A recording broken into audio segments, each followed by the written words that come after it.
I'm currently on a sabbatical and my second stop is Japan. I spent my birthday in Naoshima and you're cordially invited to my celebration. It all kicked off at Miyazaki Shouten, a charming cafe near Miyanoura Port, where I treated myself to a delightful cappuccino and a sweet brownie to kickstart my special day. Naoshima, being petite, allows you to stroll its perimeter in just about 2 hours. I embraced the dawn of a new year by soaking in the island's natural and artistic wonders, from quirky raccoon helmets to oversized oranges, and of course the cherry blossoms. They're pampered like royalty, sheltered from the rain. And let's not forget the majestic Japanese crane, a symbol of good fortune, loyalty, and longevity. My first stop, the Chichu Art Museum. But of course, Google Maps decided to take me on yet another adventure up and down the mountains. Stubborn as ever, I tackled the challenge head-on, refusing to hop on a bus. Finally arriving, memories flooded back from a decade ago when I visited with my dear friend Raman. The Chichu Museum, only quote-unquote, has a handful of art pieces, but they are grand and exude an unparalleled sense of reverence. Shoes off, silence embraced, phones away, every detail cherished. The Claude Monet exhibit left an indelible mark in me, while the building itself, a masterpiece by Tadao Ando, stole my breath anew. Next up, the Chichu Museum Cafe. A decade later, I returned to relish the view that once left me speechless, only to be interrupted by a bickering couple who were showing no signs of stopping. The irony, suppressing the urge to shush them, I gracefully exited, being slightly disappointed.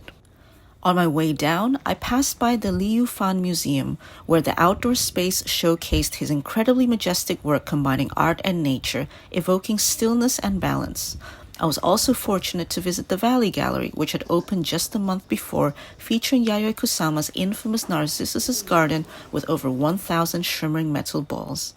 Gazing into each ball, the viewer only saw their own reflection staring back, forcing a confrontation with one's vanity and ego.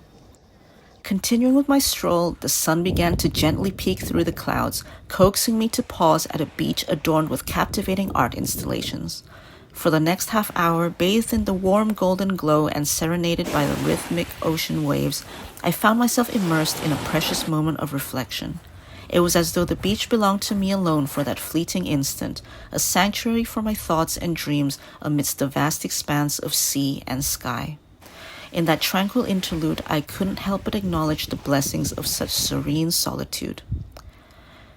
I continued on to Benesse House, where sculptures danced against an ocean backdrop, including my beloved yellow pumpkin, bathed now in golden hues. Reluctantly, I boarded the bus back to Miyanoura Port, realizing the folly of my resistance as I actually really enjoyed the scenic ride. As I reflected on the day, I realized I'd only nibbled on a brownie the entire time. So naturally, I headed to my favorite restaurant, 7-Eleven, to appease my growling stomach. Energized by the wonderful sunlight, I took a leisurely stroll along the water's edge. Returning to my apartment, I went up to the balcony and enjoyed my little fried chicken snack, a breathtaking sunset, and the vast expanse of the ocean. What more could a girl ask for on their birthday? Well, perhaps the company of friends and some alcohol. The solitary indulgence of a store-bought lemon highball in my room wasn't quite hitting the mark.